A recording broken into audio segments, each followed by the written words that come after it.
And we are live. Welcome back, everyone. Isyour6 covered. Appreciate you showing up. We got the Raimundo El Ex Ringo. El Gato. El Gato. So, welcome everyone to the show. We're going to have some fun tonight. We're going to talk about some crazy stuff tonight. We're going to talk about, I'm going to leave it. I'm going to see who goes first. Who was first today? Mario. Awesome, man. First place. Bill Geyser in second. Car Kane in third. Coming up from the back, we got Bill Geyser is already there. Andy Nelson. John Kreiderman, 45 Auto. Travis Kreiderman.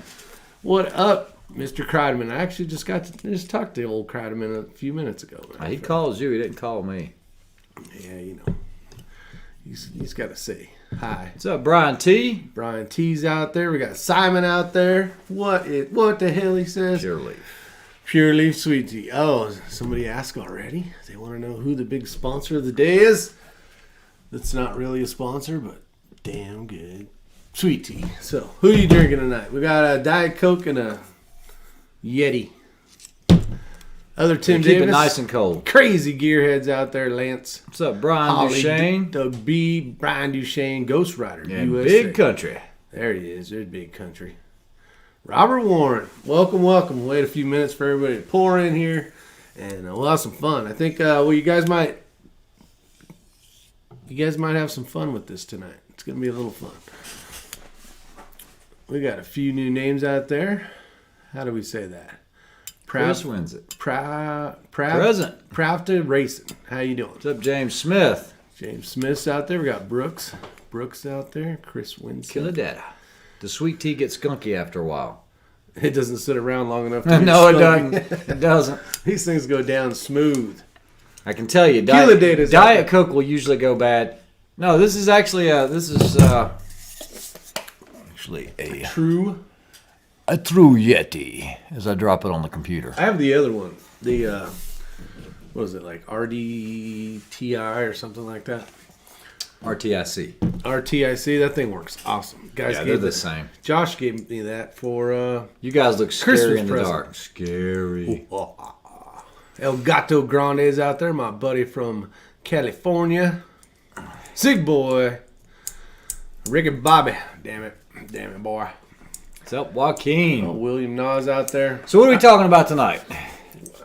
I know a little bit of what we're going to talk about. I will. No, not much. Just a little bit. I know we have a box from Isyour6covered. He hasn't. Oh, we gotta do that. Let me see this real quick. Without seeing it. No, that thing.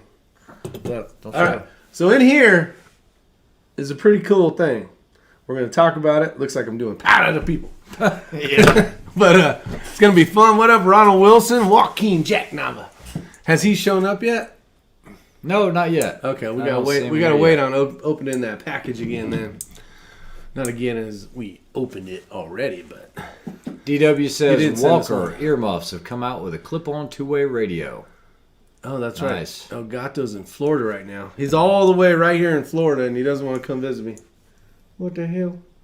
10% battery remaining. Yeah, 45 Auto. I think they're snacks. I'm not sure. These might be the true traditional Korean. Oh, these are the ones where the we don't know. We don't know. We'll have to see. Yeah, this could be really bad. But I can tell you, when I squeeze the box, the air coming out of the box reminded me of growing up. So it's we're in big trouble. Yeah.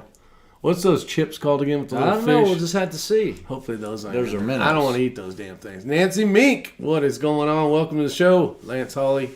Milo's Tea. Yep, Milo's Tea is... Dang, 55 people in here already. Good. All right, well, let's have some fun. You want to talk about this first? Or let me give a news update. Tomorrow, if all things go as planned, we will have Chris S. out here. I don't know if he wants to say his last name yet or not, but he is... He's a good shooter. Yeah, very, very good shooter. A lot of credentials. I think you guys will enjoy having him on. I know we'll enjoy having him on. He's been a source of a lot of information. Yeah, and for sure. Yeah, he's won a lot of things. There he is, Mr. Shibalseki's out there. Mr. Shibalseki, what I was saying, we Seki, just got it. I'm scared if there's something nasty. And I actually squeezed the box, and I could smell Korea. Oh, Korea. Yeah. It's delicious. So I'm sure it's some good stuff. So we're gonna open it up here in just a bit. DW's and we'll see what kind of snacks he sent us. Thanks a lot, DW. I think I'm probably gonna want to be eating walnuts instead of whatever's in that box. We'll find out though. We'll find out. Come on, Rick, suck it up and try out some of the scary snacks.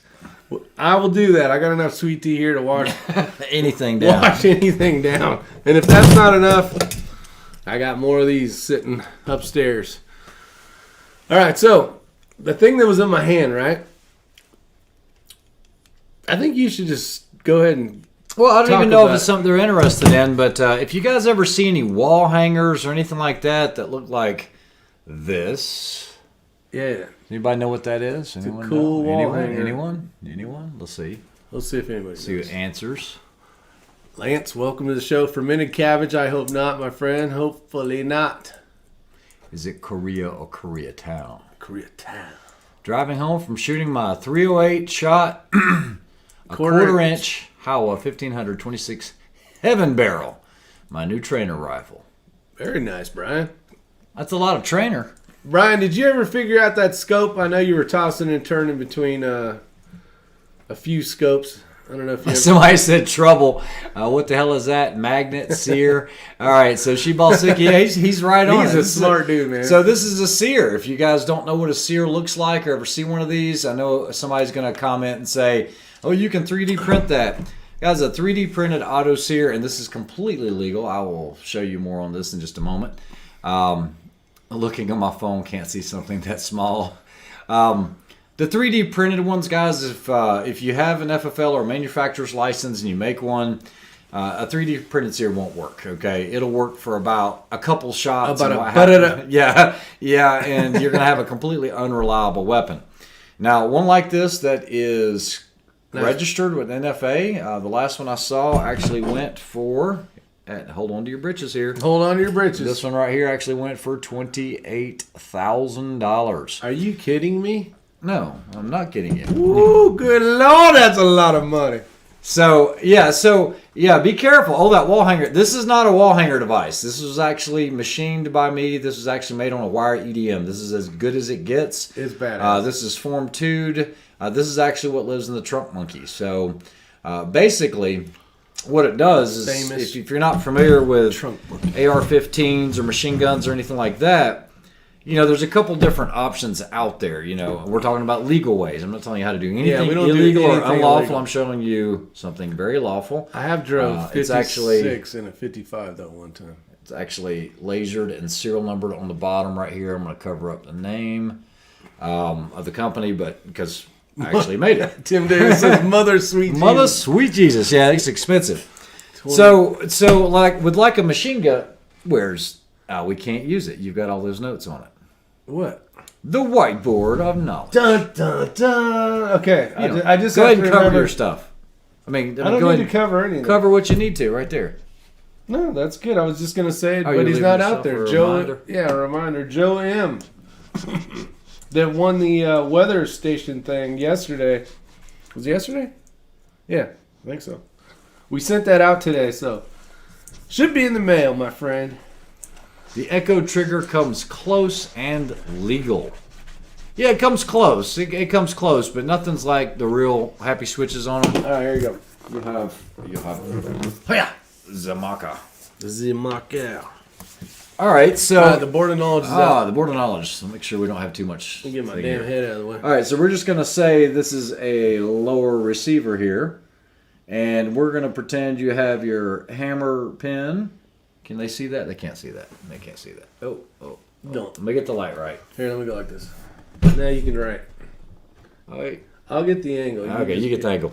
So you have your hammer pin, you have your trigger pin, and sometimes there's a third hole. So for a legal, like a lot of the ones that I review, like an HK416, this actually has a little paddle in it. Science alert. And this little paddle or this Sear is basically tripped by the undercut under the bolt carrier, okay? Now, this is the thing. I have heard tell of people actually attempt to make an AR unlawfully a machine gun by trying to cut off the disconnect and basically having it to follow. But then it's a timing thing.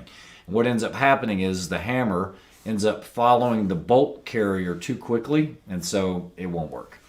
So don't try that. At home.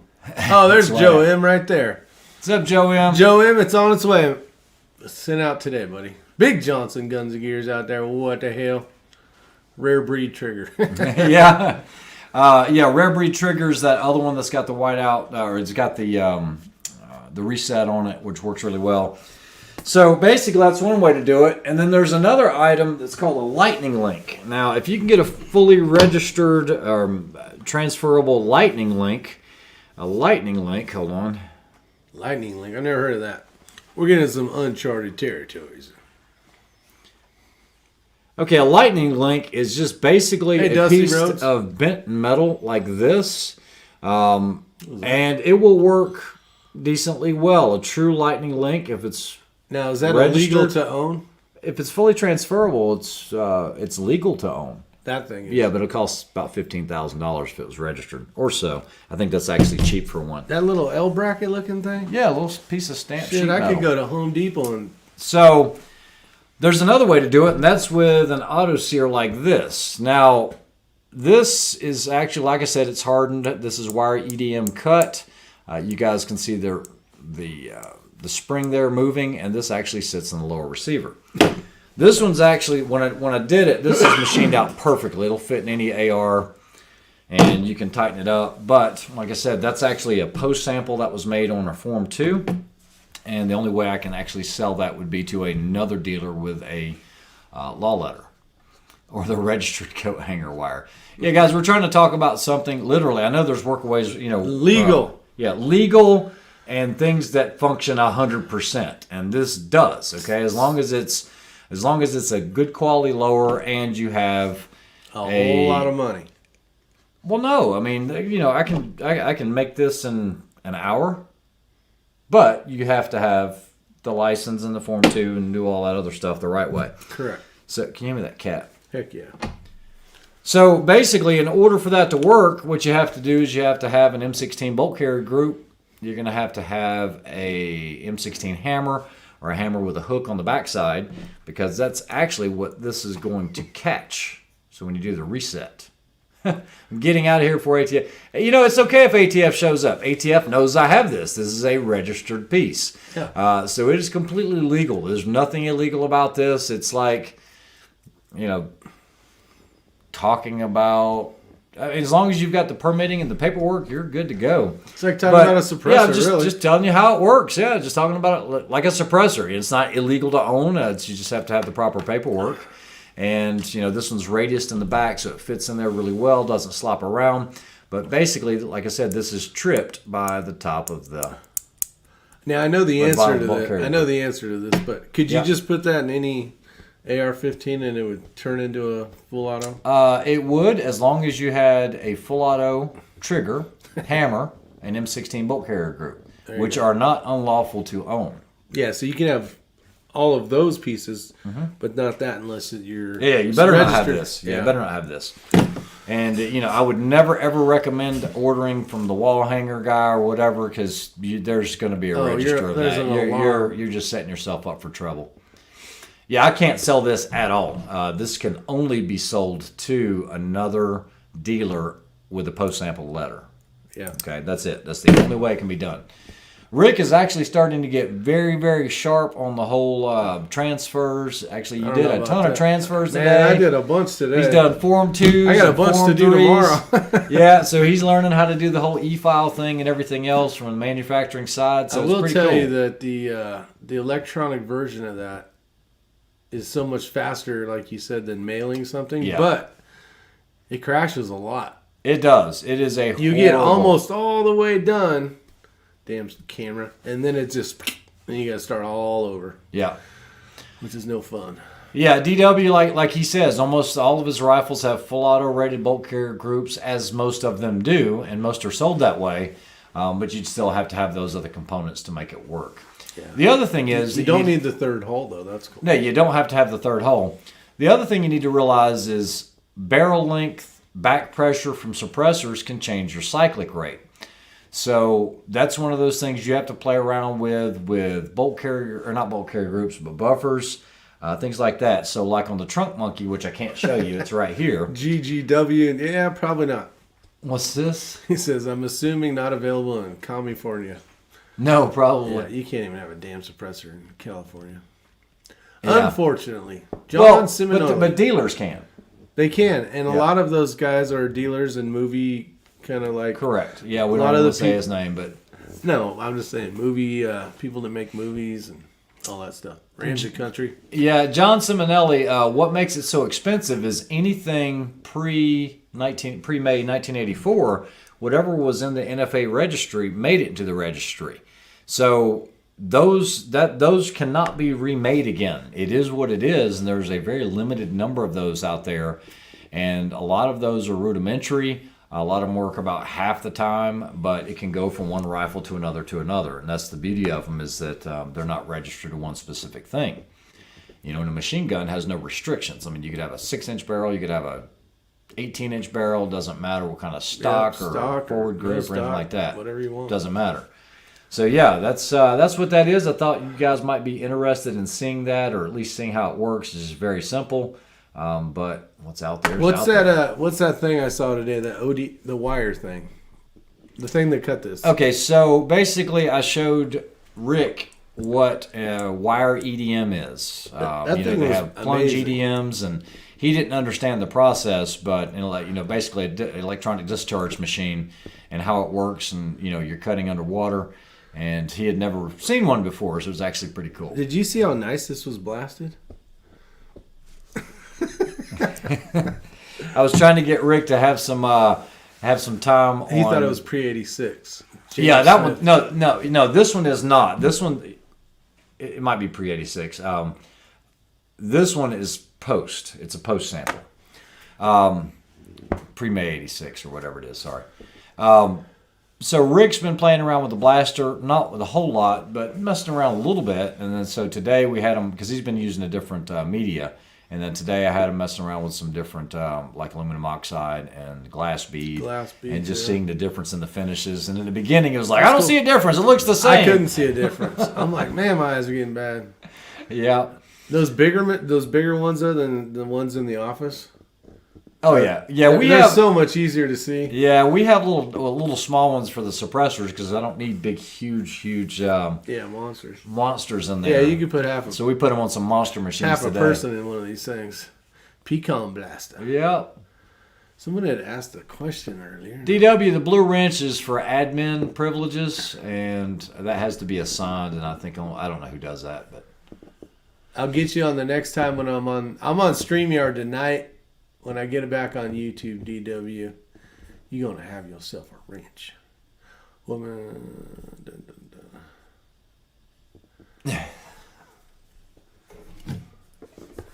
I guess we ought to break into that box. Mm-hmm. Break into the box. I think it's time. Holy hellness. What is up with this camera? All right, I keep taking up my fat head is taking up all the space. All right, so we're going to open the box here. Let me hold it at an angle. And this is from Isyour6covered. He's going to get me all sick. I'm going to call him sick tomorrow already. I already know it. Oh, by the way. Uh-oh. Just so you guys heard it here, because I don't do a lot of live chats, I will be selling the Microtech SOCOM Elite. It will be up on my website. Don't put a link to it. What's up, Papa's Place? It will be called the Special One, and it will be a Microtech SOCOM Elite, and it will be laser engraved with X-ring on the blade. It'll be this one. It'll be that knife there. It'll be a partial serrated, and it'll be Special One. Special One. That's it. Those will be hitting. And it'll say oh, heck yeah. It's going to say it on the blade, right? Is it going to say it right here? Other side of the blade. Other side. Okay, so it'll be right here. It'll be on the black side. It'll have the X-ring logo right there. Yep. Shazam. And I'm not going to do many of them. I thought about numbering them, but I don't know. Maybe doing like a run of 10. That's it. No, I want 6. All right. He does have a note. I'll take an X-ring knife. Didn't Shibal already get an X-ring knife? Oh, his wife got it. Can you read that? Thank you, Peter. I appreciate it. Scrody McBooger Balls is out there. Come on back, Brian T. Let's see what we can eat. All right, so you're not going to be able to eat the soup. Hey, there's an X-ring McGee out there. Shibal says he'll take an X-ring knife. That's a soup, so we won't be able to try it. You can show everybody that. Look at that. It's got a little, what is that? That's a chicken. That's a chicken? That's another chicken. He's just not blowing this fire. This one don't have blowing fire out of I think that. it's from the same guy that does the super hot chicken. I tell you what that says, but I got a bucket of them. You got to show everybody the fire chicken right here. This is the one with the bomb. Now that chicken is blowing fire out of his beak. It's not as I was gonna say it ain't not out of his butt. It ain't coming out. You see that? 2x spicy, right there. Bam. You haven't tried Better that known as a speaker burner. I've been waiting for a special occasion. This is bouillon. Bouillon. Why is there so many J's in that? Jajajang. For a this moment ramen? there, Shibala, I actually thought it was, at first I was like, is that jajangmyeon? Isn't that the guy that dances, that sings the song? What? Does all the crazy dancing? Who? That Japanese guy or Korean guy or whatever. Cooked sticky white rice. The guy that sings. Look at that. Prepackaged. Oh. You know what? This will be great for our Walmart hiking trip. We can't take it with us. You can't bring it. You can't bring it. You should eat it right now. Cooked sticky white rice. We will definitely have some of that. Right now? No, not right now. Oh, look, it feels like a hockey puck in there. Breaker. Oh. You got anything with eyeballs in it? Crunchy rice rollers. That's like a Rice Krispie treat without the sugar. Oh, that sucks. Yeah. Dip it in some sweet tea. Hold it off to the side, and you can see more on the side. Complete. What the Yeah, hell? there you go. Look at that. Like little round tubes. They're all rolled up. That's cool. Nong hai. Oh. Nong hai. Nong hai. Oh shit. That's not a can of dip. What the hell is that? That's tuna. Tuna, baby. Tuna. Oh, it even says tuna. Oh, come on now. Is it upside down? I can't read the thing. Oh shit! It's got your name on here. Oh, still a dick. No, seriously. It's right there. Dongwon. Dongwon. You're so funny. Dongwon. Oh, hot You'll pepper. feel- Hot pepper tuna. Mhm. Oh, Curry sauce. a curry sauce. Yeah, spicy. Isn't this Curry a sauce. different? Well, curry is used in a lot of Indian food, but What? this is a curry sauce. What? We're not eating that tonight. No. All right, we're trying to see what we can eat tonight. 3-minute curry sauce. All Oh, right. you just heat this stuff up. Yes, chips. Yes. These All look right, like we something. can actually try those. Oh, we could eat that. Spicy roasted corn. Okay, now this is the one. No, we're gonna take this Oh, back. This is the one we're gonna do. We're gonna open this out. What We're gonna the open hell? it up. Yes, Oh, chips. hell no, those are And shrimp. Garlic shrimp chips. Those are real shrimp in there, huh? Well, let's try it and see. Yeah. No, it's gonna be. It's an all sung. Oh, it's gonna be awesome. Awesome. Awesome. Garlic shrimp. Is this what Kim Jong Un eats? Dong Wong Lo. Oh, the Korean curry is for the No, rice. it's one hung low. Do your one hung low. Just open it up and I'm eat reading it. that thing. You can't read that. I'm gonna see what the ingredients are for. Oh hell no. Oh, we're in some world of shit here. First ingredient is shrimp. Wingnut, what is going on? You are. I don't know if you want to. You can't even open it. I can't. You with arthritis hands. I will. I don't want to. You will what? I don't You want to what? make Open a bag of chips. No, I don't want to. Oh, those don't look like little shrimp. You didn't think they were going to look like shrimp, did I you? thought they were going to be dried up shrimp. They're very airy and light.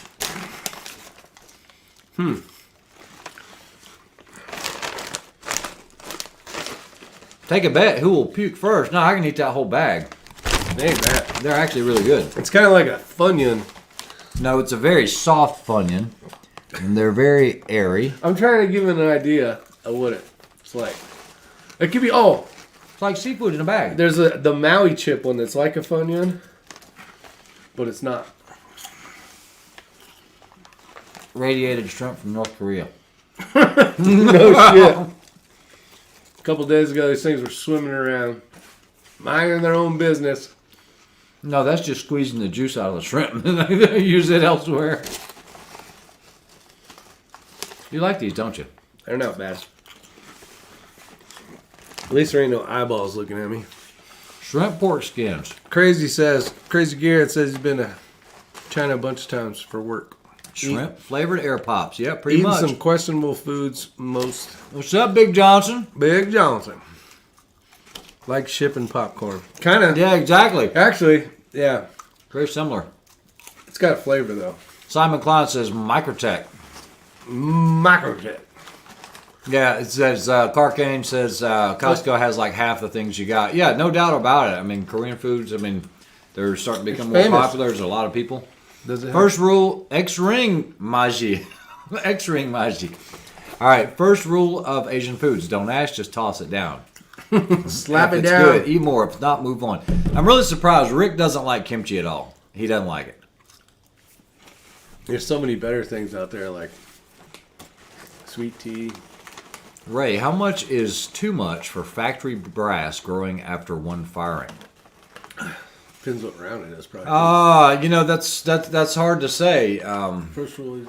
They have gauges. I've showed you guys the Mohs gauge. RCBS makes them as well, and you can check the size of the brass. I mean, typically, if I see something on mine on the Mohs gauge, if I see something that's about a 9, you can do this. I don't even mess with it.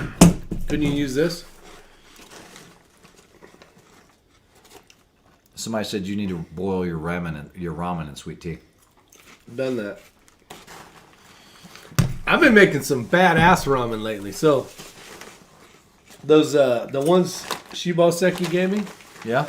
I cooked up some pork. It was like breakfast pork, spicy breakfast pork. Yeah. Kind of like ground beef with pork. Chopped it all up and added it to my ramen. God, this camera is just pissing me off. My daughter picked her favorite snack for you guys. The cartoon whale. What the hell's a cartoon whale? I don't know. Is it Are we in the making box? too much noise? Oh!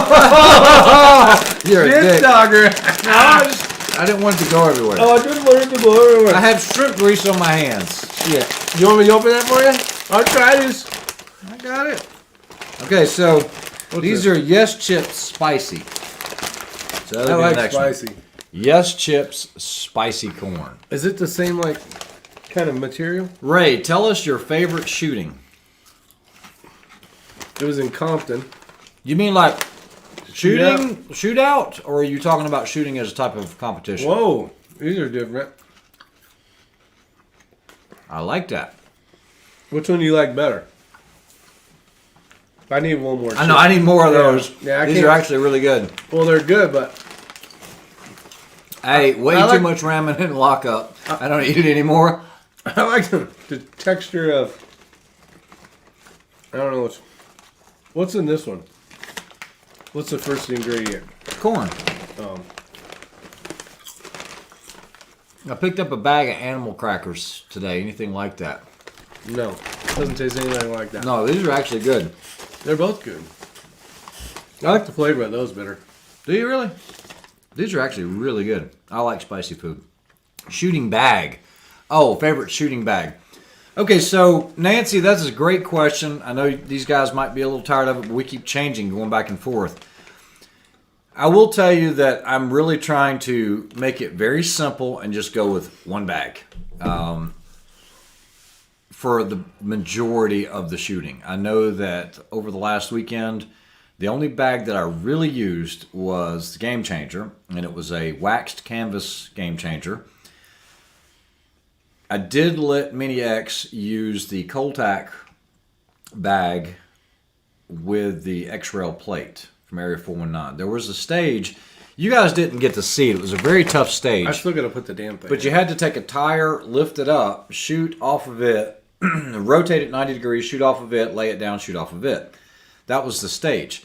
And because Mini X couldn't hold the rifle and hold that, I figured it was easier just to lay that plate on there. It gave it more of a bearing surface. Did you hold the tire for her? Because you were allowed to? I did not. I did not. So she shot it down the whole time? No, she stood it up. Oh, she did stand it up. She stood it said, up. She I'm shot doing it just the like right you big way. boys. And if you guys did That would kick my if y'all ass. catch the video, if y'all caught the video, that platform that she got on for the one stage, that was completely swinging. So every time you moved or you fired a shot, it was moving around. They were legitimate stages. They were. So it was a fun time at the match. But if I had to pick one, I'd say a game changer is going to be. I just keep going back to it, even with all the other stuff. I know you tried the fortune cookie. You said it was okay. Maybe not exactly what you're looking for, but it did do the majority of the work. It kind of depended on what the problems were. Did you ever get the gecko bag? I like mine. Gecko bag. A lot of people like the Schmedium Game Changer. Brian Marks says it is his favorite for PRS shooting.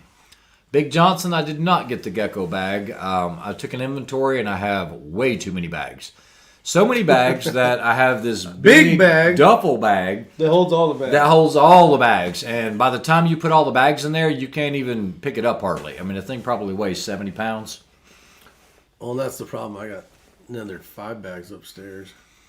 I think he meant then, the sniper matches y'all have shot. What was the best 5 shooting matches y'all haven't forgotten all the years you've been shooting? Great question, TB. I'll let you start off if you can. This 5, right? Yep. It's going to be. Actually, it was this year. This year was a great year.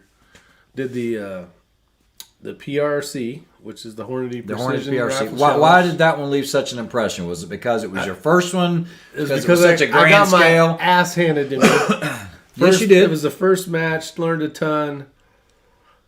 Did horrible, and then I had something to work on. But yeah. I did, like you said, I did in previous chats. I learned a lot because I had to quickly. and then the Snipers Unknown was cool. We said other than the sniper matches you shot. And then shooting the NRL match that Chris runs in VOD. Okay. That was a lot of fun. That's right. I think it was probably my most enjoyable match. One of them, for sure. And then the night shoot that we did, the day and night shoot. Yes, that's one of mine for sure. That was cool because I've never done a match in the night. And you still have to do one with nods on. I haven't done that yet. I know, but you still need to do that. Yeah, for sure.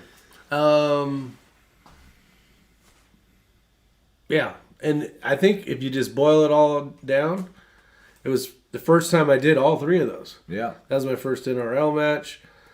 That was my first precision rifle match, and then the night match. So, I guess anything new and fun makes it the best. All right, I guess TB, my most memorable that I haven't forgot is Team Safari. That was badass. Yeah, Team Safari. That was a good one. That really wasn't a sniper match. It was just more of a rucking style match. My first one would probably be the very first match I ever shot. And I was 14, won the match. You won the match? I won the match. Jeez. And it wasn't a junior. They didn't have any of that crap back then. And so you just I'll never forget that one. My dad was with me. He actually drove me over there, of course, because I couldn't drive. And I think I've told this story before once. But I was shooting a Glock 21. It had just come out. I mean, I was one of the first people. My dad had actually ordered it. I was so young. And anyway, so that was one. And so back in the day, I did the Police Olympics, and I silver medaled in that, but that was a bunch of different disciplines, everything from bullseye shooting to long-range precision shooting, and that was a really, really good event just because I never thought I would even do well. This was back when I used to shoot a lot and used to be halfway decent. And then... Big Johnson. I guess the next one would have to be, if we're not talking about sniper comps or anything else, I shot the Trijicon World Championships. It's the only time in my life I ever beat Jerry Michalik on a stage. I actually finished 3rd place in Modified Camp Perry. So that was a huge thing for me because that was people from all over the world. You used their equipment, their guns, their ammunition. Everybody was in the same playing field. You couldn't bring any of your own equipment. That's the one in the cave? It was up in that area. They used to shoot that at Rock Castle, yep. And then they dropped out, and then they no longer do that. Trijicon doesn't, but I think they do one at Peacemaker. And other than that, I've always liked the CD matches. I can't say enough about it. I know that there's a gentleman on here, I think it's Tim, I think he's already signed up for it. We're getting ready to sign up for it for the Competition Dynamic Steel Safari. And Steel so Safari. that's a good one. Not the team one, but the regular Yeah, it's individual. So those would be the top 4. What is Cobalt? Cobalt, I used to shoot for Cobalt Kinetics. They kind of restructured, and they have some really, really high-end ARs, like stupid high-end. really cool. Yeah, I shot for them a year. It was probably the worst I've ever shot. Yeah, it was. Yeah, at the time, I wasn't really happy with the equipment. The equipment did give me some issues, but I think it was because they were just getting ready to change hands. But anyway, yeah, it's Cobalt Kinetics. Brian T wants to know about the Special 2. Is that going to be offered? Those will be coming out together, I believe. I think they're doing the engraving on those right now. Well, where's that? Brian T, did you see it? At the bottom there, it says Brian T. Oh, Ray going after the LUDT Special 2. Yes, I am going to offer the LUDT all black, partial serrated Special 2. That's what that will be. And I'm not upcharging on these or anything else. It's going to be normal MSRP because that's what Microtech adheres to. You'll never ever find it any cheaper, but this will just have the X-Ring logo. I'm probably just going to make this run of probably, I'll just go ahead and say it now. I'll probably just do 10 SOCOM Elites and then like 10 LUDTs. And I know that I was supposed to take delivery of the SOCOMs today, but they were just going through QC. So within the next week or so, I should offer the SOCOM Elite Autos, partial serrate, all black. And then the LUDTs will probably be a few weeks afterwards. I was thinking Corey said they're going to be ready this week. Yeah. That was for the other ones. Let's see here. I don't want to miss anything. Yeah, John, I did... You can highlight comments, right? Yeah. Yeah. It says he didn't intend to cheat on the swing stage, but he held his foot on the post. My bad. I actually saw that and watched it because I didn't know if they were going to allow stabilization with your foot. We didn't do it. I just made sure that once I shot, I would touch with my foot, settle it, and take my foot back off. And that's fine as long as you're still free swinging. I might have had my foot on the wall. You might have. It's okay. Favorite rear bag for prone or bench? He's going to differ with me on this one. I have my one favorite bag for prone shooting, and it's a Tab Gear. It's a small one. It's about this big. I actually have it in the truck. I actually switched. I have a different answer now. But, yeah, and see, he's already changed because he liked the Sandsock gear, the bigger one. That's the one I like. I went from the little one to the medium one. You went to the small to the medium? Yeah. Yeah. More options. See you, Big J. But for prone or bench, Skull, that's going to be my favorite. Yeah. Yeah, it's the Tab I gear. still like the Sandsock gear for a rear bag for sure. I like a really dense fill with a lot of compaction. And since those have a sand and not a, and I've never had one of those leak, but because they don't have the polymer beads or anything like that, I don't like the compaction of those. Yeah. What is up, John Townley? John Townley, I think he had commented a second ago he signed up for the match. Yeah, right there. I signed up for the CD Safari match. Awesome. Nice, John. We'll have a good time, and I will follow up with you as soon as we get signed up. What we'll do is we'll try to find a house on the lake there, and it'll save everybody a lot of money. It'll be a good time to hang out. Joe Combs, Armageddon. They got good bags. The price on them, please. On what? TB? Oh, knives. I think is what TB is wanting to know. The knife? The SOCOM Elite, I think... I just have to go to a dealer here and just find out what. Okay, let me answer Conservative Sniper Hunter. So he asks, when's the match video coming out? So I kind of started putting it together, and it was just basically I had Kreideman, thank God, thank you Kreideman, John, for videoing the match, but it just seems so dry and boring. But I will put it out. I did tell you guys I'd put it out, but I'll try to maybe narrate some of it and tell you, I don't know, what I'm thinking or what I'm doing wrong, or, put a little spice into it. Because it's just basically video of me shooting. I think I got probably 2/3 of the stages. Okay, guys, so you can go to any Microtech authorized dealer, like PVK or Blade HQ or anything like that, and the Microtech SOCOM Elite Auto is without partial serrated, which adds another $10, is $319. So you guys don't think I'm making it up. This is, and it's going to be hard for that to focus on it, but anyway, you can check it online. It's $319. So it'll be another $10 on top of that. It'd be $329. I'm not charging for any of the laser engraving or anything, and so you can expect it to be about $330. Like I said, I'm going to do a limited run. I'm going to sell it for what cost is. I'm not making anything off of that other than just giving back to you guys, and I'll just make a limited run of 10 and 10, so that should work. I'll just do a total of 20 knives, and then maybe I'll do something else in the future, but it won't be a repeat of those knives.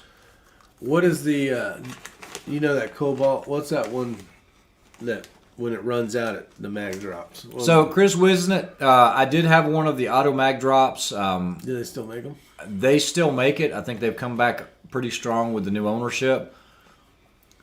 I loaned that rifle out to someone at a match. He knows who he is. And somehow that mechanism came apart during a match. And so because it's so proprietary, I had to wait for those parts to come back in. You do have the ability to turn the auto drop off. And it is the quickest reload, no doubt about it. The thing is crazy fast. I'm on 720. Yeah, as soon as you fire the last round, the mag drops and you just insert a new one. Yeah, that came with two. That came with two lowers, didn't it? The one mine did because I was a team shooter, yeah. But it doesn't normally. Black metal levels. You want to raise bandwidth? So it must be really bad. I don't know what's going on. I don't know either. Make sure I'm plugged in here, not running off Wi-Fi. What's up, Hootie Hoo? Hello from Tennessee. Hootie Hoo! What is going on? The video is more for watching your movements and watch for mistakes. Training. Stratos 27 with a great question. Razor HD Gen 2 4.5 by 27 or Night Force NX8 4 by 32. Looking at both for my 6.5. Those are both great scopes. I don't think you can go wrong with either one. I don't think you're going to go wrong with either. Got some different options in reticles. Yeah, I think if you can... You guys know I'm a Night Force guy, but I also own the Razor HD Gen 2s. And I've actually owned more Razor HD Gen 2s than I have the Night Forces. Believe it or not. I had a lot of those Razors. I got 3 of them. I like them. I don't think you're going to go wrong either way. It's whatever the pocketbook will allow. My biggest complaint about the Razor HD Gen 2 is re-zeroing. That thing is such a pain in the butt. It is a pain in the balls. Take that bottle of sweet tea off the router. Let's see. Go Leopold Mark 5. Brian likes his Leopold. Somebody said, are you the Hootie Hoo YouTuber? The Hootie Hoo? Somebody said, that's him. He is the Hootie Hoo. Oh, yeah, it was the great goat herder was asking. Wish I was American now. Got a few grand saved up. Good. So I think a great topic would be, okay, so many of you guys are maybe on the fence about having a custom rifle built. Maybe you don't want to just buy a production rifle. Trying to stay even with you so the camera knows what the hell to do. Maybe you're talking to a gunsmith or something like that, whether it's, 22 or whether it's, for PRS. Today we had a conversation with someone that was wanting to get into PRS shooting and everything, and he was like, he said 6. What did he call it? Yeah, 6. He called it a 6 something. I don't remember. Yeah, it was funny as hell, actually. And he says he wants to hit it really hard this year because a lot of the 3-gun matches have been canceled. Oh, I forgot to mention Memorial 3-gun. One of the best 3-gun matches you'll ever shoot. So that answers the 5th one on the best matches ever shot. Memorial 3-gun was awesome. But anyway, don't forget this one. If you're going to contact, if you talk to, it depends on the application, Stratos. The other night I was saying for oh shit, a combat reticle or combat application, Smoky Mountain. The Trimmer 3, I love it. It's a great one. I've heard tell there might be a Trimmer 4 coming out, but for PRS, stay away from it. It's too busy. It's too much. There's a lot of stuff. The Mill XT is a good one. Just do something that's clean, that has good, and two tenths holds. Get 2 tenths, man. That's one of the things I didn't like about some of the initial Razor HDs is they were just half mil increments. Yeah, like most of them. Yeah, so and I would say, too. look, just trust me on this. Go with mills. Just doesn't matter how you think. Doesn't matter where you're from. Go with mills. It's going to make your life a ton easier. You probably already decided that anyway, or you already know which one you're going to choose. But mill is the way to go if you're going to get into long range. What is up, Smoky Mountain boys? That's right. Smoky. What's up, Angel Johnson? He said, how you going to skip my comments, dicks? So, here we go. All right, so if you're going to go with a custom and you want this builder to build it, let's say I contact Rick here, and he is Mr. Gunsmith. You should already have in your mind. I mean, one of the biggest things is I've dealt with a lot of different gunsmiths throughout the years, and number one, the biggest thing is none of them are going to get you the rifle tomorrow. Okay, it's going to take a while. Always. I remember I waited over 2 years on a custom build. Yes, you did. Over 2 years. And the guy was a great custom builder, and I just bit my lip, but it ended up taking him a whole lot longer. And there's no excuse for that. I don't care how good you are. That's just too much. Oh, the Mill XT is a good reticle. Yeah, I said that one, the Mill XT. Yeah, so that's a great one, actually. And I've actually owned one of those. I sold one of those. It's a good one to go with. Already know what you want and understand that, even before where we're at right now as far as getting gun parts and components, regardless of what it is, it's going to take a while. Even back in the day, if I wanted a Defiance Action, I was going to wait 2 months. This was way back in the day, okay? So you've got to have the patience. So what I'm saying by this is be patient, know what you want. It's probably not the best to ask the gunsmith, what barrel do I need? You should know what barrel you need. Depends on what your application is. Exactly. If I'm going to do strictly PRS and nothing else, then I'm probably going to go with a heavy gun just like that one with almost a 29, 30-inch barrel. What is that one? 27 and a half. 27 and a half. But I am not going to shoot a ruck match with that rifle. That is too much. I'll let you carry it around. Yeah, exactly. So, it really depends on your application. Can a rifle do both? It can. But are you trying to make it into a Swiss Army knife? It kind of does everything, but it doesn't really do anything really, really well. I tried building a fire engine like that one time that could do everything. Yeah. All it was a piece of shit. That's what ends up happening. Yeah. And I'm not saying this is a piece of shit, but it might not suit the needs if you but go down that can't rabbit hole full tilt. It's too tough. So a PRS gun is going to have a different look, weight, feel, usually, than, let's say, a ruck rifle. You don't want to be rucking around with a rifle that weighs, almost 30 pounds or 25 pounds. You'd like to keep that rifle somewhere in that, 17-pound range or less. There was a couple guys that were carrying some basically like PRS rifles on that Team Safari match. Yeah. But they're big guys that didn't have a problem carrying something like Correct. So that's the biggest thing is when you're having the guy build it up, know exactly what you're going with, know what break. And this is from past experience. Make sure that he has the chassis or that you've provided him with the chassis when he's building the rifle. Where I've seen a lot of issues, whether you're going with something like a standard McMillan or send it in the chassis.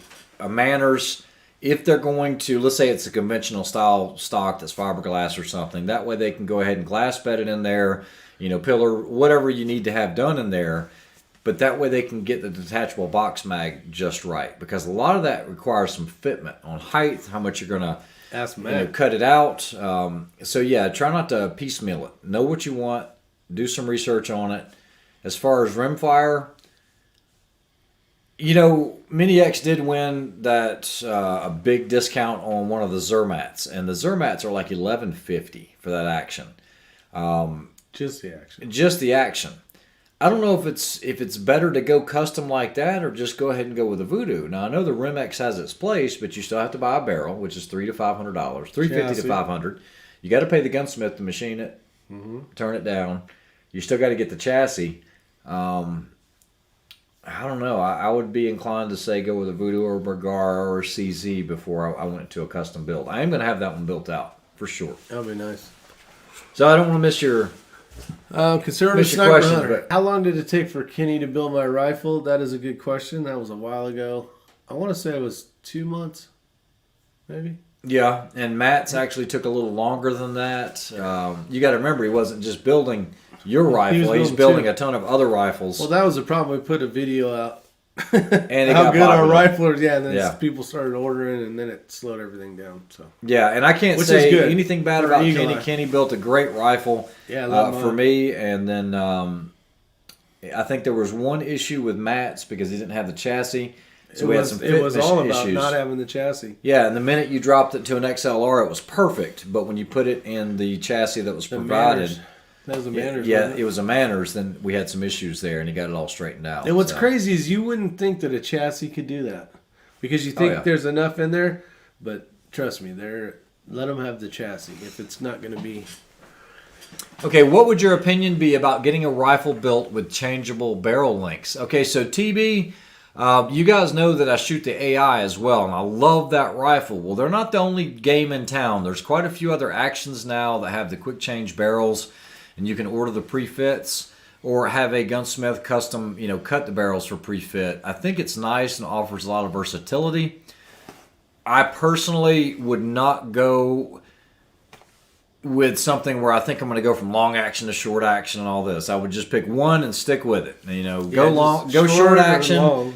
And just realize you're going to be able to handle all your 6s and 6.5s, but don't try to, I want to shoot 338 Lapua. I want 14 barrels. And every rifle I've had like that, like the Barrett, the MRAD, when I won that rifle, I had 3 different calibers with it, and a long action and short action, and it did not work out well for me. I did not fall in love with that rifle. All right, so let me check here. We're missing. It is amazing watching you change on that AI. Just 2 minutes and you're shooting a different caliber. It's pretty damn impressive. Bob Smith says he's still waiting on all of his parts now. Nice. Order your barrel first, then your action. If you can get a rifle tomorrow. Yeah, if they can get to your rifle tomorrow, that's a sign. The good guys all have lead times. That's right. Yeah, well said, right. Brian. Well said. Bob Smith, got my barrel, waiting on the action and chassis. And, there's a lot of great barrel manufacturers out there. You guys know my favorites, probably your favorite.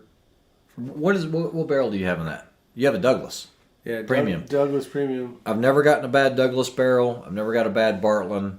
And all my steel proofs shoot great. Some of my carbon fiber proofs in 5.56, they're kind of hit or miss. You've seen that out there.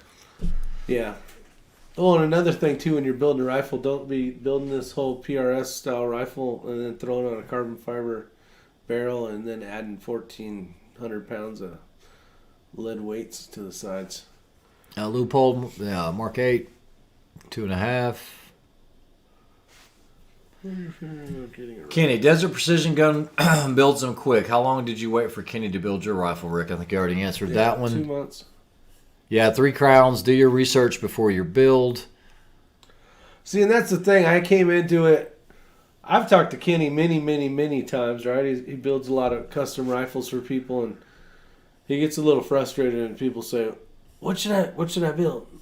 Because, like we talked about a little bit ago, he does, he knows what he would build for him because he shoots the type of shooting he does, but it's like, what are you going to be doing? So you got to have some answer. You got to be able to answer the questions. Yeah, DW asked if Minnie appreciated the discount. Of course she did. And then the Thunder Beast that she got, actually talked to Zach today, and they're gonna give me the hookup on that. So we're good, and she'll have a new can. All right. Rimfire Ammunition is a type of firearm metallic cartridge whose primer is located within the protruding rim at the base of its casing. Is that right, Ray? That is correct, David. It's basically, it has the compound within the rim, and then when that rim is crushed, that is what ignites it. Same thing that a primer does, but it's not centrally located. It's around the circumference. So that is correct, David. Kenny recommended the 6.5 47 Lapua to me. That is what I'm going to try. Bob Smith, that is a great recommendation. Kenny and I have been talking about it because I have another TL3 that I'm going to have worked on here soon. I don't want to do it yet. And my biggest concern right now is either going 6.5 by 47 Lapua or 6 by 47 Lapua. I don't know which one I want to go with. I do know that the 6.5 47's got a much longer barrel life, and you almost can't load bad ammunition for it. It's got so many nodes. It just shoots great. Huge. Outlaw Josie Wells has a great question when you get to it. Right there. Oh, this is a great question. I'm gonna let you answer this one. Is it critical to use a bubble level in rimfire matches when distances are often only? We're talking about rimfire. Okay. And often only out to 4. That's a long shot on a rimfire. Or does it say center? No. Yeah. Definitely have some sort of level. I think it's more critical. Yeah. Shooting 400 to 450 with a rimfire is like shooting, I don't know, 1,200 yards with a freaking 6.5. No, it's more than that. Or mile. So Outlaw, Josie Wells, you have to realize we're shooting subsonic ammo. Typically it's going to be about 1070 feet per second or something like that. So at 200 yards with a rimfire, you're looking at almost the same come up that you would have in a 6.5 Creedmoor at 1,000 yards. But it drops off so much quicker with the 22 that when you get out to 400, 450 yards, you're really doing the whole elevation available and probably holding some, even with 30 minutes of angle in your base, at 450 yards. At 500, I'm dialing 22 because I can only go to 22.8 or something. Mm-hmm. So a nice even number.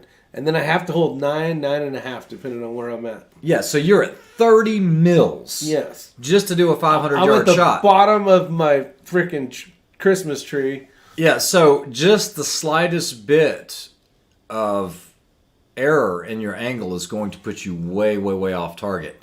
I would say a bubble level is absolutely necessary for ELR 22. And if you guys have the ability or the option, there's a bazillion different ones out there. But like, just if you went with the chassis level, I would say that the XLR is not as good as the MPA visibility-wise when you're on the rifle. The ones that you have compared to the MPA that I'm shooting has a weighted black dot at the bottom. It's not on a bubble. It's on the dot. It's on the dot. So it's a lot easier to see because it's a black dot on white back. But yours is a bubble through a black metal. It is tough to see. Okay, so there's two things about this. I'm glad you pointed this out. I do not use chassis levels and I do not use scope levels. Okay, yeah.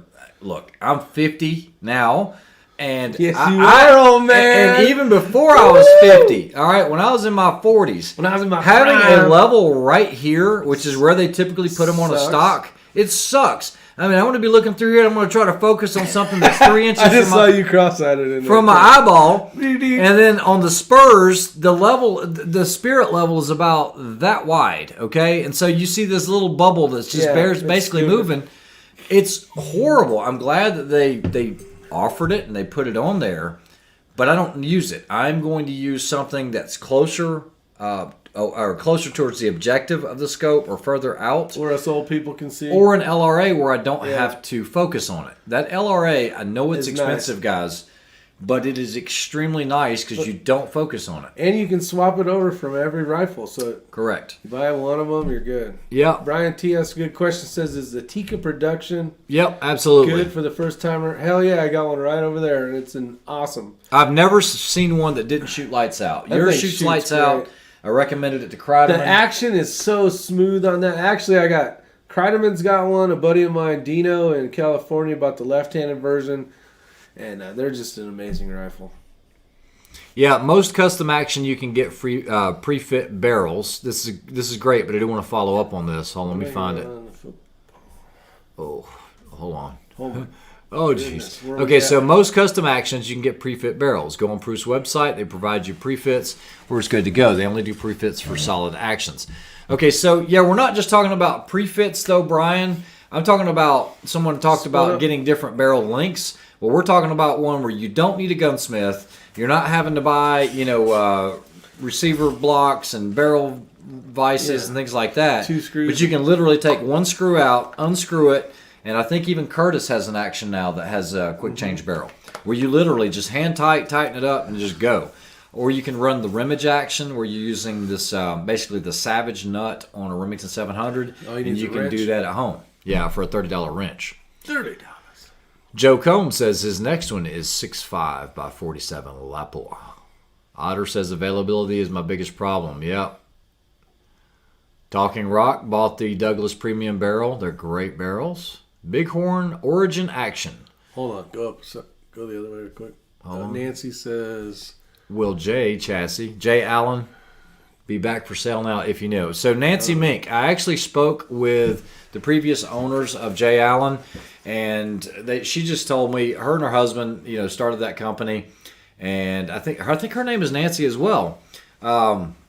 We talked no, it's not Nancy. I actually have her email here, but we talked at length, and she said it became so difficult to get parts because they didn't do everything in house, so they were waiting for this, waiting for that, and if you guys have ever had a J. Allen, it takes forever. Now, they have since sold that out, and that has been absorbed by MDT. I don't know if MDT is going to offer it or if there's going to be changes or what, but I don't think they would have spent the money buying it if they weren't going to do something with it. Yeah, you don't usually buy something to throw in the trash. Yeah, exactly. So Bob Smith ended up getting a Bighorn Origin Action with a Krieger 4 groove and M24 contour. Hell yeah. Nice. Bighorn. Sounds like a really great build you have there. I'm glad you mentioned him. Need to call him tomorrow. I don't know. All right, let's see. And when I build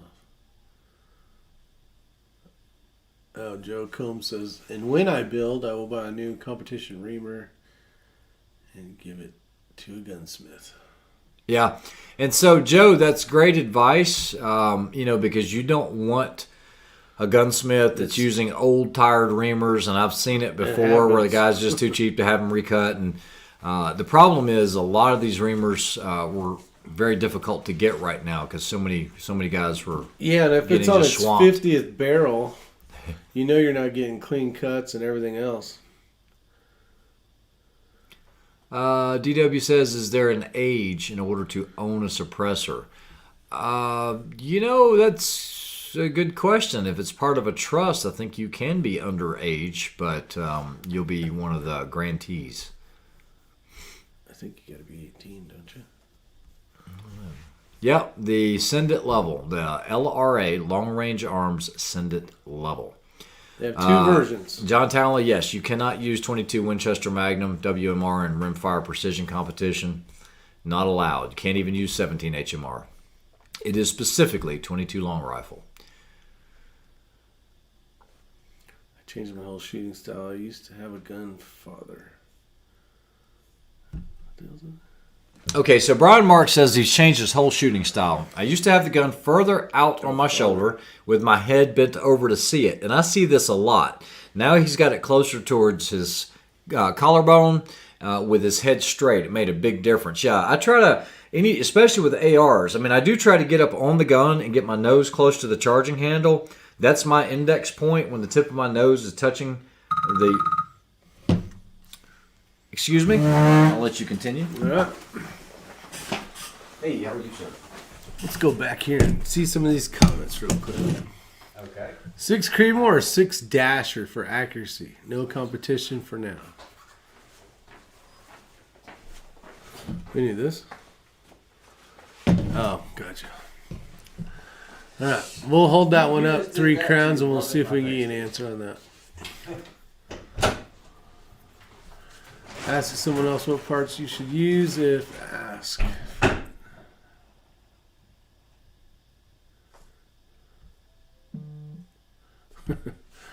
Alright, so Abigail says asking someone else what parts you should use is like asking me what oil filter you should use and not saying how often and how hard you drive.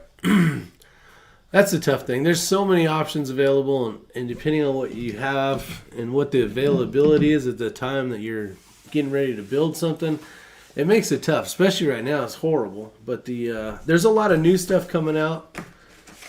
We did talk about that. A couple different actions where you can screw a new barrel right in, which makes it nice, especially if you're running some barrel burner. Let me see here. Bartlein barrels. Are they too much? No. For the price of what you're getting. What's up, David W? You get to see your face right there, on your icon. What the hell's it? Oh, butthead's over there is making my door ring go off. Let's see. You can move it from rifle to rifle. We don't run down the football field with our head bent over. Yeah, exactly. You will see, what is that? What is the gentleman? I think it's Applied Performance. Is that what it's called?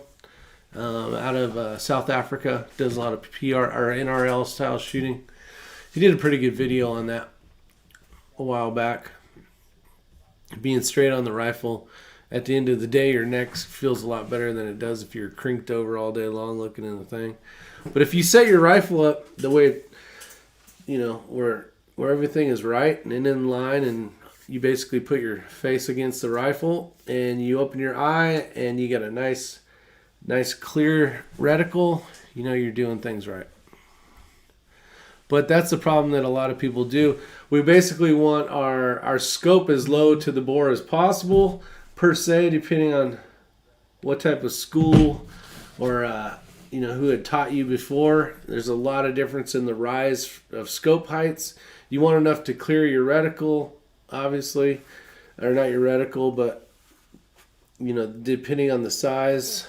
If you have 56 or whatever you're running for a scope, but you don't want it too high and you don't want it too low, so you got to find the happy medium, which sometimes takes a little while. You're killing me, Smalls. Thomas Rowland, welcome to the show, my friend. Takashi, hello. Hopefully I'm saying that right. Joe Combs, Ray, if money is no concern. He's stuck. When you close the door here, if you pull the handle down, it locks.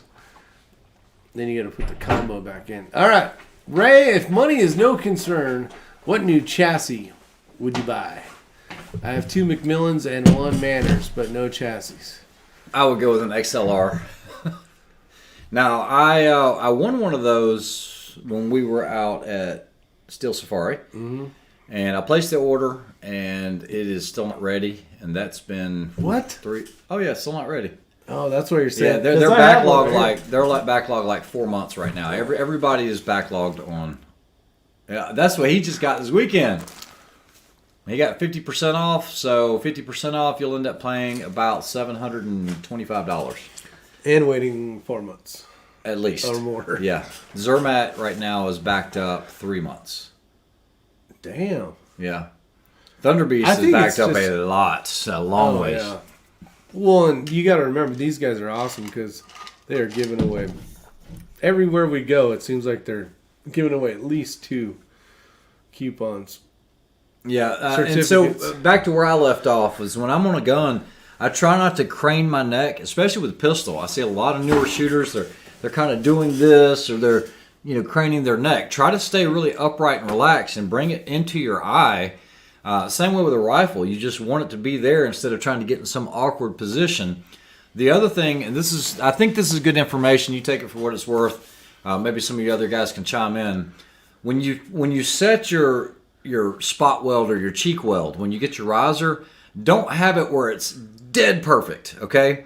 Because with a lot of these positions, It's better to have it just a hair lower than what you actually need it, because some of these positions will put you in a position where you're trying to get up on it, and it's almost like your cheek. Now, I've got high cheekbones. It's an Asian thing. You can squeeze your fat up against it if you needed to. Right? Yeah, correct. Where you can press it a little bit, but don't get it where it's just dead on when you're pressing hard into it, because then you won't have that movement. What will end up happening is you can't get low enough on the window. Yes, Lindhold, objective. That was the word. Yeah. X-Ring. If you wanted to buy a carbon fiber stock for a tactical type rifle, what would you buy? Carbon fiber? I don't know stock? if I would go a carbon fiber stock. If you're going to build a hunting rifle... Hunting rifle, you're great. Rifle, yeah. That's actually an awesome rifle, but... Rick, you're looking healthier without the jet lag. No, that was my 2-hour nap today. The MPA is a great chassis as well. It has its place for sure. And I think for a lot of PRS matches, it's a lot smaller than the XLR. It's a lot easier to move. You don't have to worry about that huge bridge, which I could take that off in the XLR, but I don't mind a heavier rifle. But honestly, for like... It is nice to press into stuff, though, where you can't with those because you burn your hand off. MPA is hard to beat. It's a great chassis.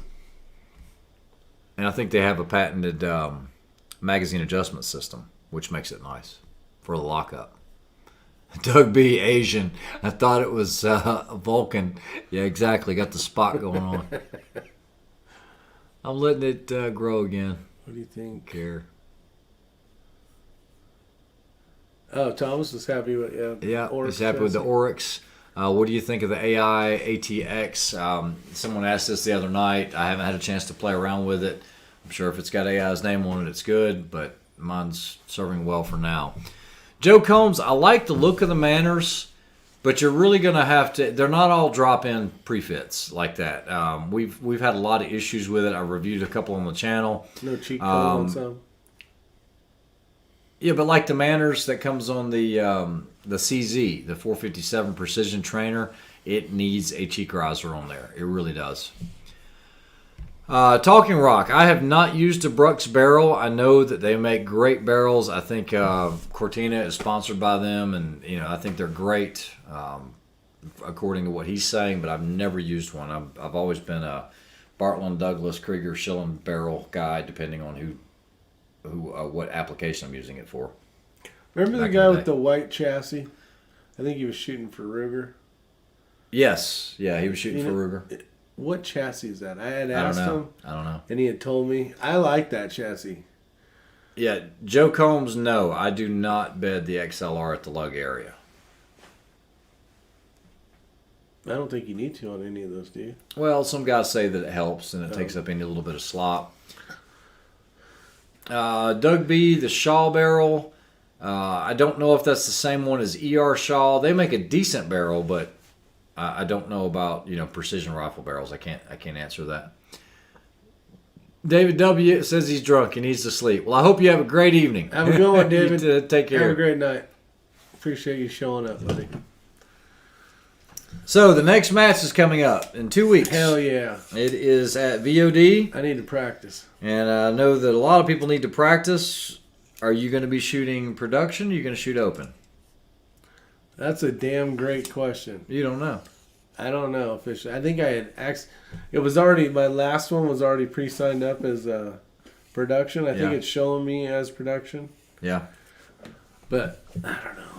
Yeah, I'm going to be there, but I'm not shooting it. Like I said the other night, I'm going to give that to Mini X. I'm going to concentrate my efforts on her. I hate it because it's a point series. I know. And unfortunately, there's just no. What up, Eagle Eye? Where the hell were you an hour ago?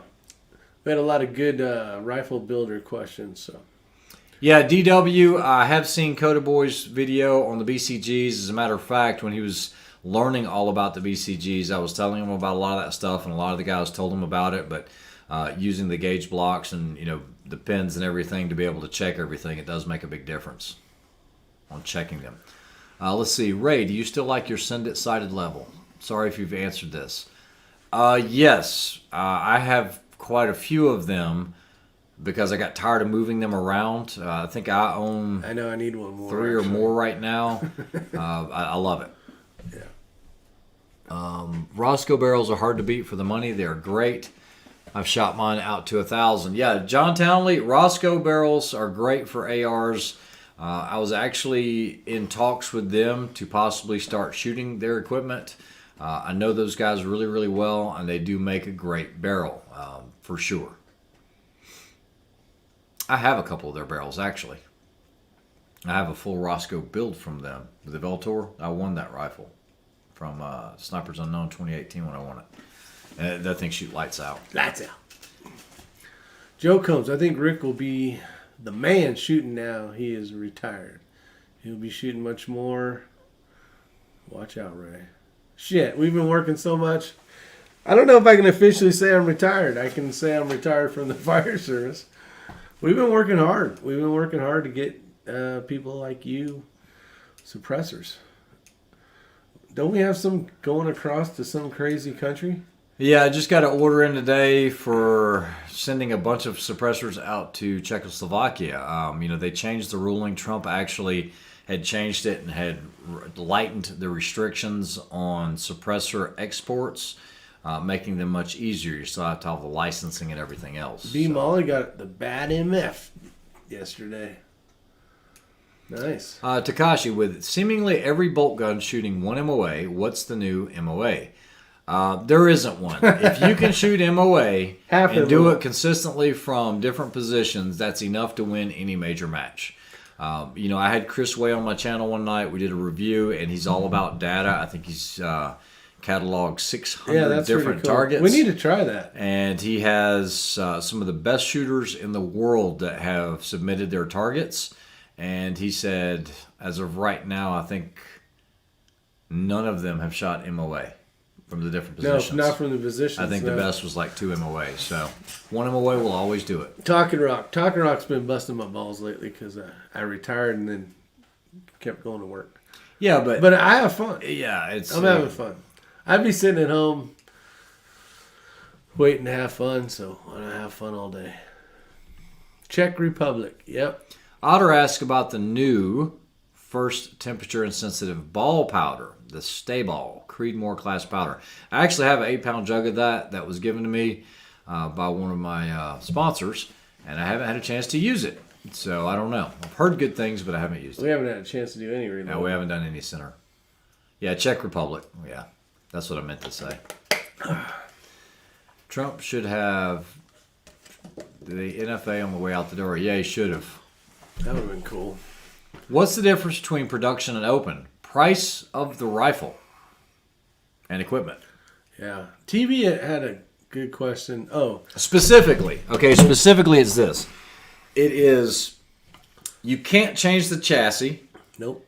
You can't change the barrel, or you can't change the action in the barrel. I think those 3 things have to remain constant. It's got to be in production still. It doesn't matter what type of... Right? It doesn't matter what kind of bipod, trigger, accessories you have on it, and everything else. But the chassis and barrel action, I think, has to remain from the factory. Then, use whatever scope you want. But the total has to be X amount. And it depends on what you're shooting in and where you're shooting. So, NRL has a different price point than, let's say, PRS for rimfire. You'll just have to check and see. Local matches will be different. Yeah. Wait for it. And it also has to be still in production. So you can't have an old CZ455, right? They're still not making those anymore, right? Now it has to be a modern production. Yeah. So it'd be the 457 now. Yeah. Pop's Quest was impressed with Rick's use of the Kestrel. He's mastered the use of the Kestrel. I wouldn't say master. You've gotten a lot better. I've gotten more comfortable. You know what? And that goes down to anything you guys have. If you bought something and you don't utilize it and understand it, it's really not an asset until you can figure out all the different things. Joe M, on some of the ones you can change the trigger. Yes. I don't remember who was which, but I know that there's one where the trigger didn't matter. They didn't care. And MSRP, not street price. That's another one. Yeah, that's true. It's full MSRP. Yeah. Which sucks because you can get like a smoking deal on something. But like a Razor HD, it don't matter. Yo, check it out. I got it for $3. They're like, get the hell out of here. Your ass isn't open. But I only paid $3 for it. Wait for it. No, you have a new administration there. Everything will be regulated more. I thought you were telling me to wait for it. I was like, no, I got to get Diet Coke. John Crotterman. We need to get out there and barrel has to be replaced by manufacturer. Can't change the trigger either. Yeah. Oh, speaking of to PRS, not sure about NRL. Yeah, got it.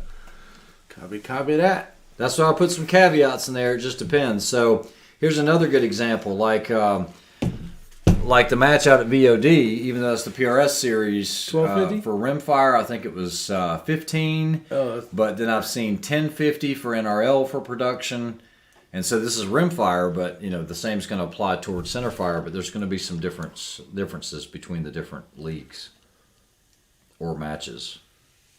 I still don't know. I don't know if I'm going to shoot production or not. I want to because I know in my head I would have won that. Eagle Eye says he sets all of his triggers on the same pull weight, 1 pound. Yeah, I don't run my triggers that light. I'm typically about 1.5 pounds, but less than 2 pounds. So if I had to say 1.5 pounds to 1.75 pounds, I like it. 3 Crowns asked this twice. I forgot. You went out for a phone call. 6 Creed or Dasher? Depends on what you're doing with it.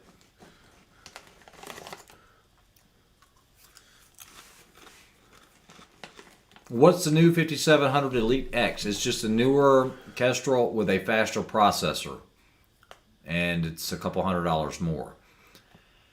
Which could be a good thing, but we haven't tested it yet. So 3 Crowns, I'm not trying to get around your question, but I have both of those, the 6 Creed and the Dasher. I can definitely push higher velocities with the 6 Creed, no doubt about it. It's a full-length cartridge. It's not a short cartridge where I need inserts or anything like that, or fit kits from a magazine. Good boy. It's a lot less recoil than the 6 Creed, even though the 6 Creed is very light. You can definitely spot your shots easier with the Dasher. Oh, this one worked. This is a great question. Takashi. You think I'm saying that right? Takashi? Yep. Any advice for a PRS shooter going for their first Steel Safari match? A lot. So, it sounds like he's already a PRS shooter, right? But he's going to his first Steel Safari match. Are you reading it the same way I'm reading it? I would say finding targets is going to be your most difficult thing. PRS, they're those big white things over there. But you got to give him advice. The advice would be what we did. Basically, have your buddy hide small dimes, quarters, nickels at 35 yards into the brush. And then when you get on your binoculars...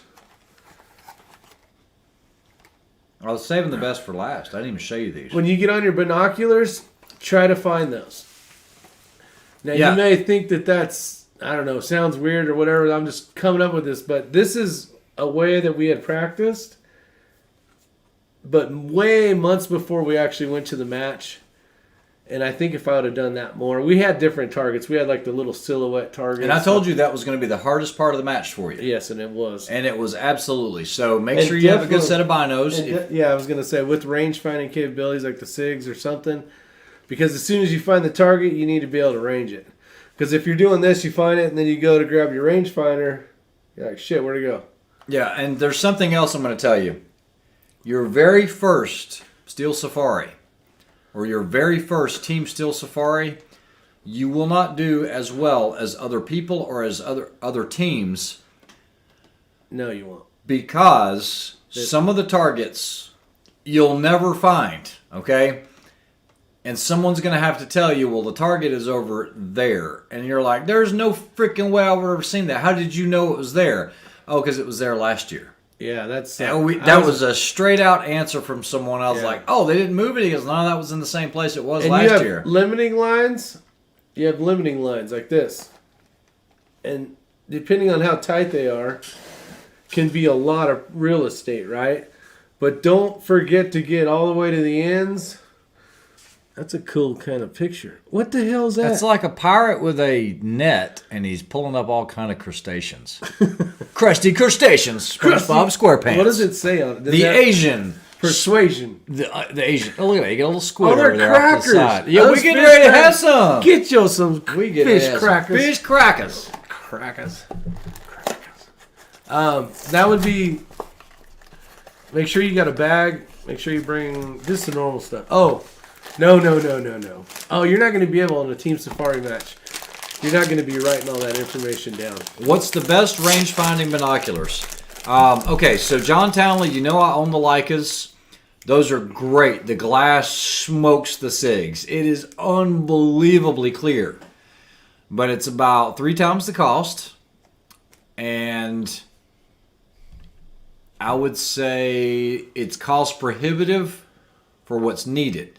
So now coming down in cost, now you've got the SIG 3000 BDX. I've never been a SIG fan, but I love these binoculars. They work well, they're quick, they link with the Kestrel. You can immediately see your dope, your holds on there.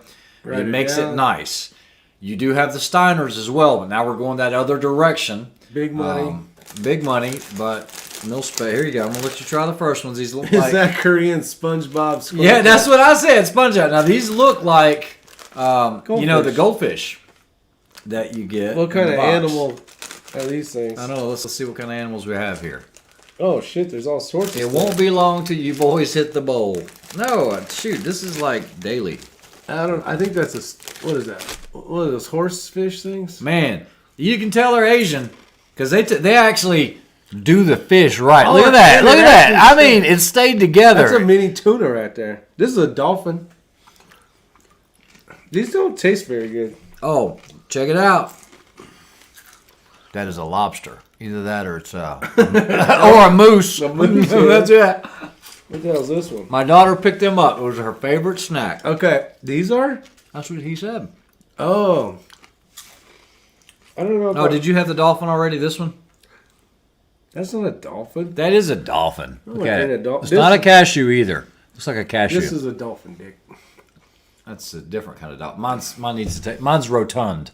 But look at him. He's That got looks the like head. a manta ray. Manatee. Manatee, whatever. What's the best scope for your shotgun? I cannot answer that. I guess guys hunt deer with slugs. I know. I'd say a red dot. You can shoot a shotgun iron sights out to 150 yards. At least I can. That's your tuna. Have you ever been to the ocean?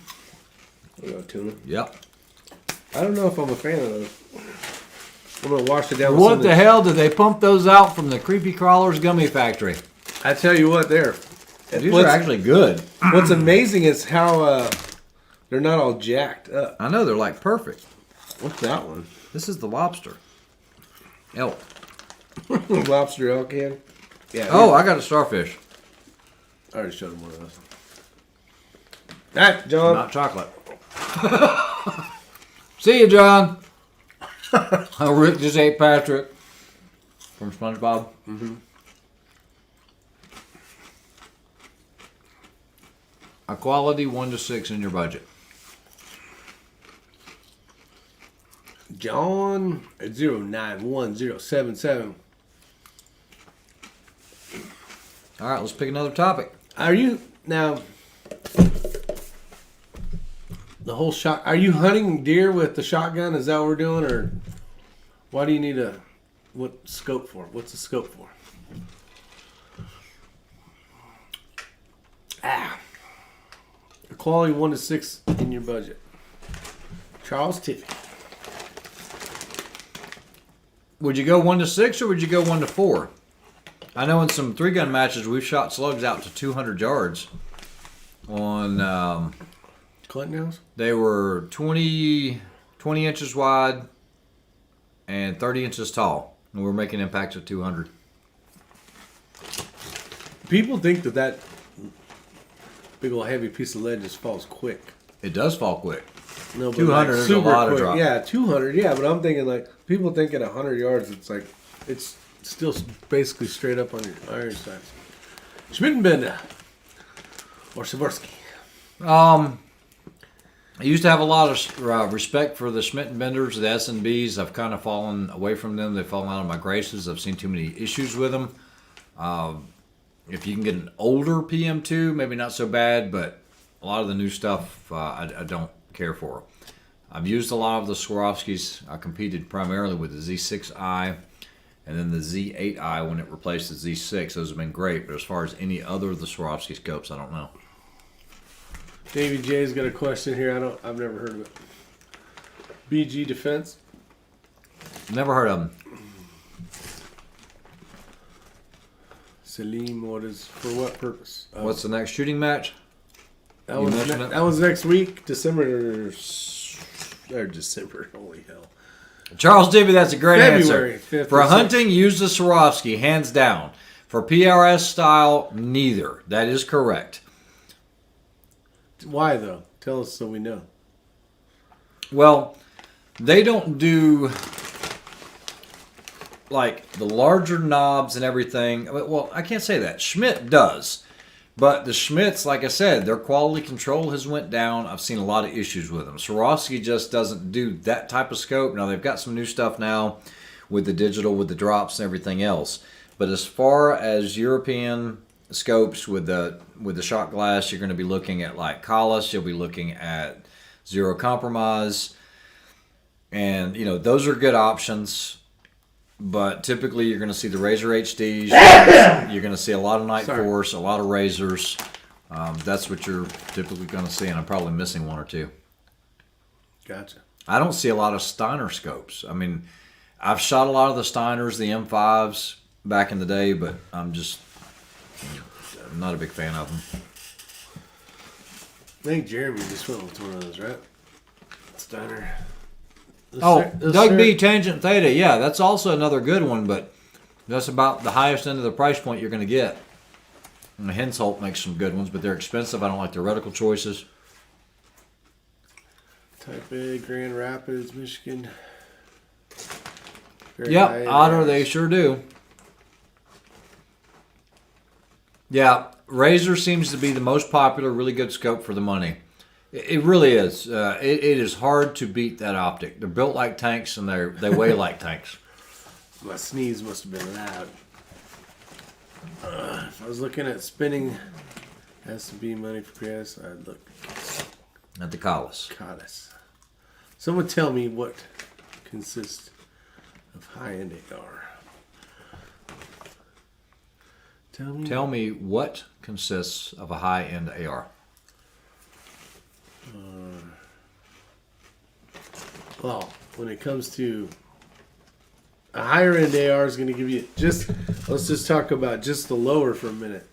More like ambi controls, right? Mm-hmm. You're going to get maybe a better fit to your upper. Matched upper and lower. Matched lowers. So you don't have all the slop. Yeah, you're going to have a little bit better machining, a little bit better. I mean, at the end of the day, it's just a chunk of metal, and they're either machining it out but higher end is better barrels, better bolt carrier groups, better pieces and parts, maybe better triggers, maybe silent capture springs if it's kind of a competition style gun for your buffer tubes. I don't know if we're talking complete kits but if you get like Palmetto State Armory, you're getting something that hopefully works. But QC is not as good. Quality control, maybe some of the parts aren't as smooth and cleaned up as like some of the more expensive rifles.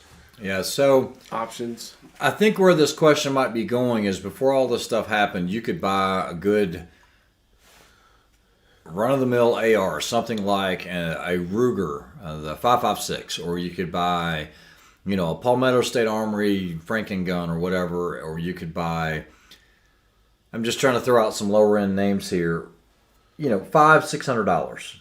DPMS, Diamondback, these are all entry level ARs.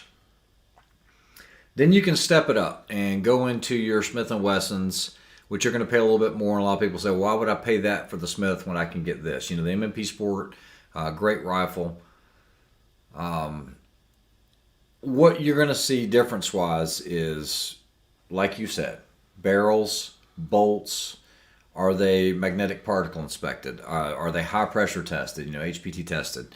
You know, is the barrel, is the bolt? I think even KB32, somebody mentioned him earlier about the one bolt that was in. He bought 4 of them from PSA.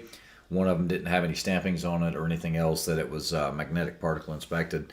And it was the most off, I think, out of the tolerances that they had on there. So you're paying for more quality checks, things like that. And then you're going to step it on up. You know, coatings. Yeah, coatings, fit and finish. You know, a lot of people at that point, they're looking at Daniel Defense. Now you're getting out of that. Now this is pre all of this crap going on. You know, $500-$600 AR, which typically most of those entry levels are not going to be full free float. Or if you do get a full free float handguard, it is going to be a crappy one. Okay, and then when you step it up, you'll get into those Smith & Wessons.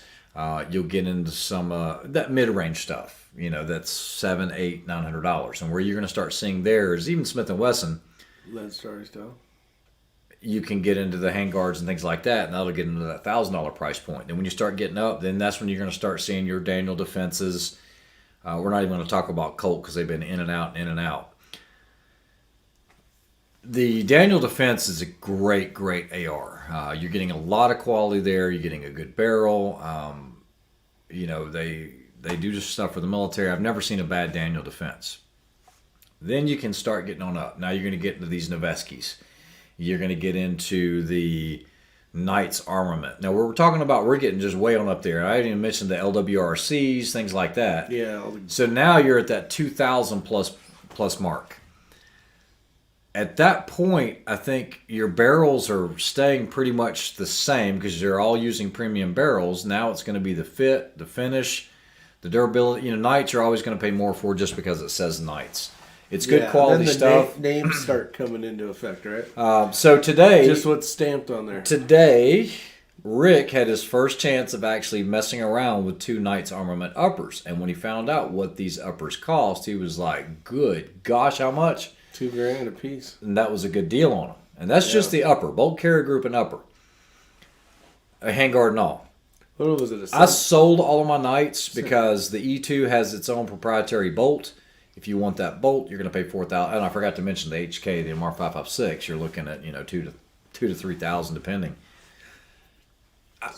There's a point there. I mean, that, you know, all of us drive cars or trucks, but there's those that drive, you know, it doesn't matter what you drive. I don't judge a person by what they drive, but I mean, there's the guy that's driving the Prius. Hey, I was one of those guys, and there's the guy that's driving the Mercedes or the BMW. They all do the same thing. It just depends. I mean, you know, this one's going to shoot, and this one's going to drive, this one's going to drive. But at what point are you going to be able to notice the difference? If you're somebody that's just shooting a couple times a year, then the entry-level AR is going to be all you ever need. You'll never notice the difference in a non-free float. But if you're that guy that's going into competition, or you want something where it's just, I just want a tack driver, then that's where you're going to want to get into the full free float, a different trigger. How about... We're just not even including the optics. How about battle grade ready rifles? So, like, and I'm not a huge AR They're all battle grade, and AK's battle grade, you know? No, but, like, when you think of the military, not so much the full auto part, we'll just throw that away. But what are you basically getting? You're getting a mil-spec, lower, upper, barrel...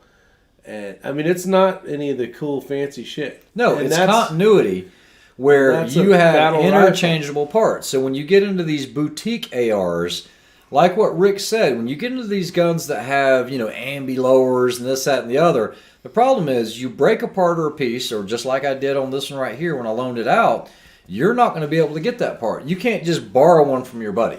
Yeah. Because they're not going to have it. So if you break those parts that are proprietary to that manufacturer, like the E2 bolt on a Knights, which will last longer, but if you break one, you break one, or you buy an HKMR 556, and those bolts are $400+. I didn't say bolt carrier group. I'm talking about the freaking bolt. Okay, so when you get into that, now you're getting into the stuff that's very proprietary. Their bolt design is different. It has a retainer on the firing pin, so it doesn't get as much light primer strike whenever you're just closing the bolt, where it's not, where it just, because you have a floating firing pin. The HK mitigates that. So you have all these other little gimmicks, but like you're saying, battle grade, there's a difference. I think that's why Daniel Defense did so well. A lot of their stuff is just flat out, just mil spec. As long as you don't get crazy and get into piston guns, you stick with direct impingement. That's going to be your biggest source for spare parts. The stuff will break. Remember the, I know I word this, Tony's rifle, that Daniel Defense that we zeroed in on the lower 100 yard? Yeah. That thing didn't shoot very good. I think that was depending on the ammo, because that thing has shot lights out before. Okay. I wasn't very impressed with it, but it was ammo. I got you. Brian Marks, this actually came up. I'll take an overgassed AR any day of the week over one that's tuned. I want overgassed. I want that thing to run dirty. I want it to run when it's fouled. It doesn't matter. Even Plus 5 was on here. He was. Everybody knows that. He was. Who? Plus 5. Oh, Plus 5?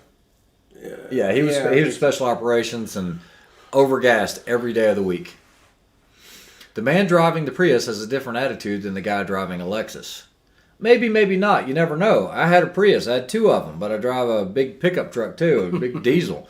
It just depends on what I'm doing with it. Yeah, whatever you're hauling around. Yeah.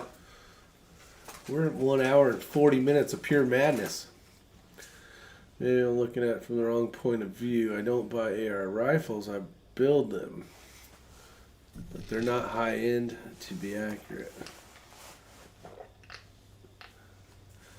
Well, you'd be surprised, DW, too. Unless you're just really putting some really crappy parts in it. A lot of those parts come from the same place with a different stamp on them, too. Yeah, see, Vanessa Kitty, and see, I can speak worlds on this one. Ever been in a GSA warehouse? If so, you might rethink the cheap junk line. So a lot of people think it always goes out to the cheapest bidder and everything else. That's not true. And we're not talking about your regular grunt guy. The military does buy crazy, crazy high-end stuff. When we won that military contract, it is the most expensive suppressor on the market, but it didn't matter. That's what they wanted, and it didn't go to every single soldier. It went to it went to certain people. And so, they'll spend money where it needs to be spent, and they'll spend great money. I mean, if you guys ever looked at any of the terrapins or any of the stuff that they use for lasering, you'll see. I mean, some of that stuff is crazy. Yeah, wrong pipe. Crazy. Overgas everything. Somebody said there was something that Garand Thumb had. Man, his channel has exploded. I mean, he's about to break 1 million viewers. I remember when he started. Foul video out today.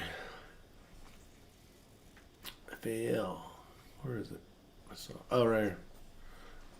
Grand Thumb Trijicon stock today for $2,099. Trijicon.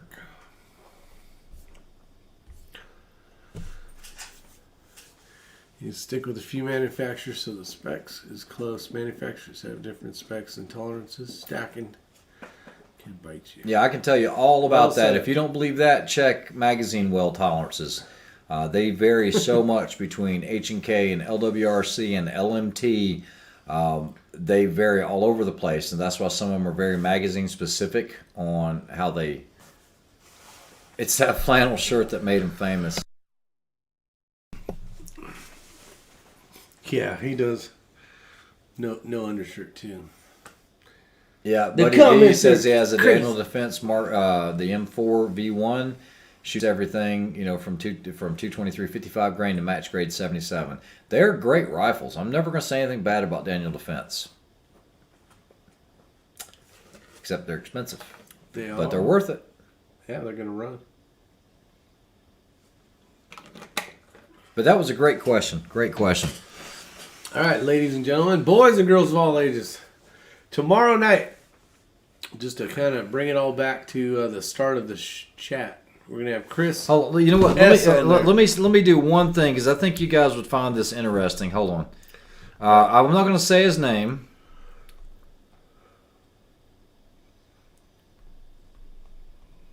You can just talk to them for just a second. So we're gonna have a special guest tomorrow, and very well-known shooter. But we're gonna have fun. We're gonna take questions. I know there was one that someone had emailed me for him. So the guy you're going to have on tomorrow, yep. He started shooting competitively in 2004. Started with air rifle. He brought home 3 national championships. Since then, he became distinguished expert in air rifle, small bore, and high power. 15 years later, he's won over 200 matches in small bore silhouette with 29 state championships. And it's an Olympic one in there somewhere. Yeah, let's see. He brought home the win for the 2019 Lapua Practical Challenge. But he also had, I think, some Olympic wins as well. But that's who's going to be on tomorrow. Some of you guys might know him, but yeah, it's Tim Davis. The other Tim Davis. It'd be the other Tim Davis. No, it should be a good chat. We're going to talk about PRS style and NRL style shooting. And if you have questions, make sure you're here tomorrow. We're going to be starting right around 9 o'clock like normal. And definitely bring your questions and comments. Show support. And it should be a good time.